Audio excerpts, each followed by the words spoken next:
So we called in sick today.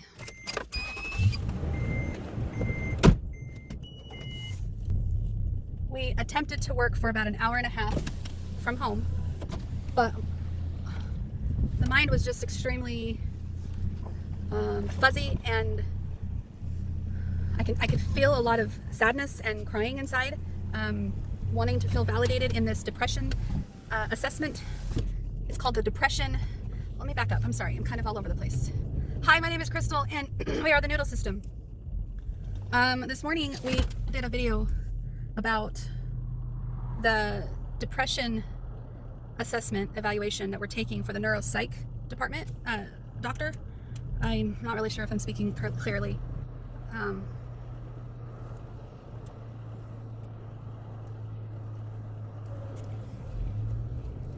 Okay.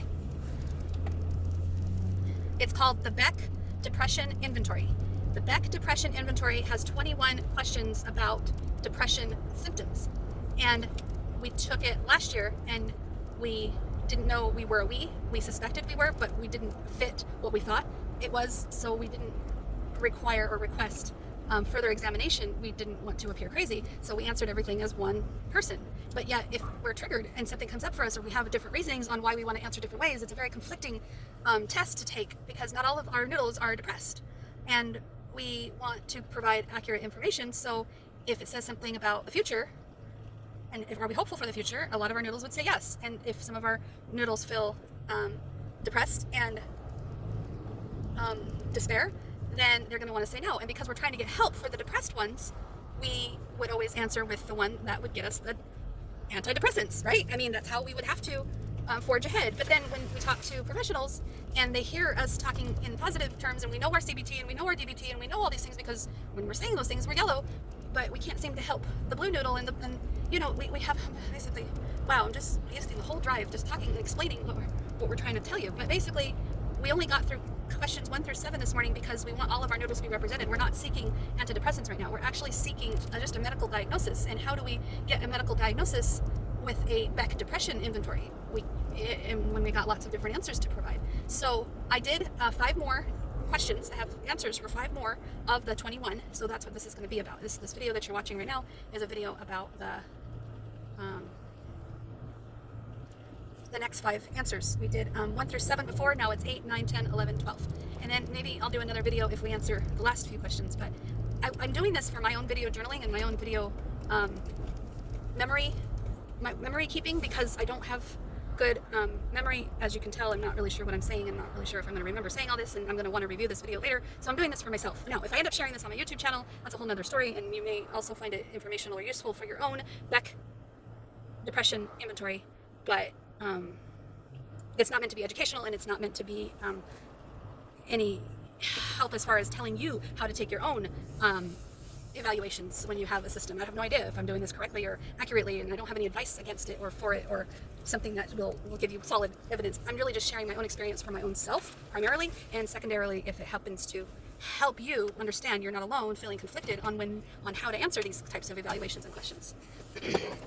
All right, as far as me driving in the car right now, we are headed to the lab to go get our blood drawn for other tests that the primary care physician recommended, because I'm overweight, and it's been a while since I've had my blood drawn, so we want to make sure that all of my other levels are okay, cholesterol and sugar levels, glucose levels, I guess it's called. So we're going to check everything to make sure that I'm in the best health that I can be with my obesity. And then they are wanting to recommend me to a bariatric physician, not necessarily for surgery, but just to talk about the options and what route we can go.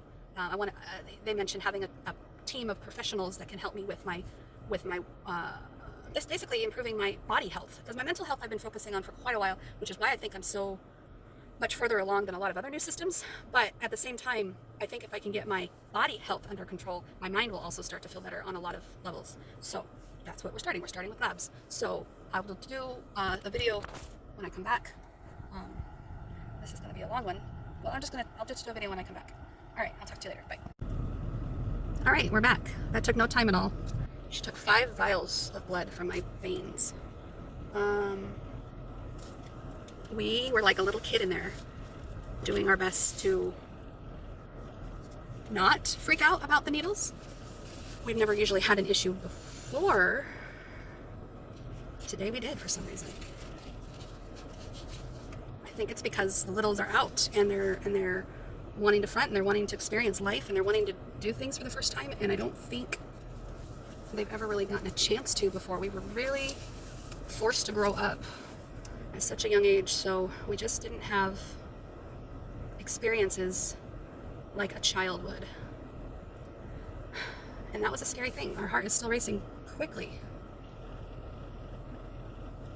But we've got Peach in there. She's soothing the littles.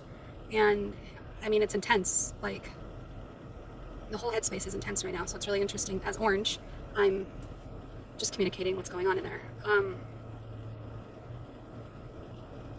I was going to read these, but now I'm thinking I shouldn't.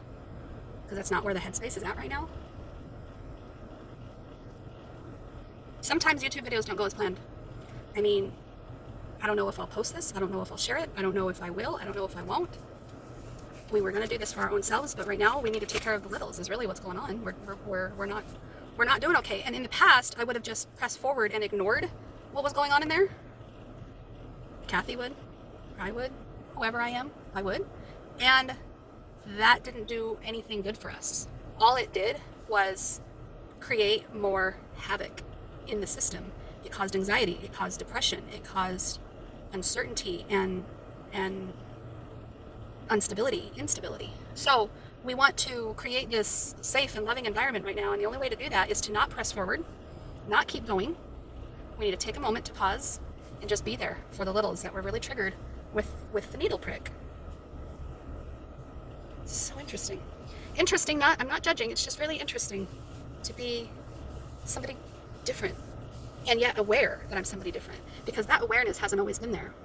Not until I go back and review videos and then say, wow, that's really different than how I would have responded. Why am I talking like that? I vaguely remember feeling that way. Not really. I don't feel that way right now, and I don't remember feeling that way before, but I obviously did feel that way when I was watching that video or recording that video. So like, that's basically been our experience on putting down these amnesic walls. Is these videos help that. Our videos help with the amnesia walls. It helps us break down the barriers where we can start communicating to each other and start this awareness. Why do I keep talking? I need to be there for the littles right now, and that's really disrespectful for me to keep on proceeding. So we're driving. Why are we driving? I guess we're driving. I gotta go. We need someone else to drive. I gotta go. These littles need me. And who am I? I'm Orange Noodle. I thought I was the host of the body. I guess I don't know anymore. This is all too much, and I probably shouldn't be driving. I'm gonna stop right here.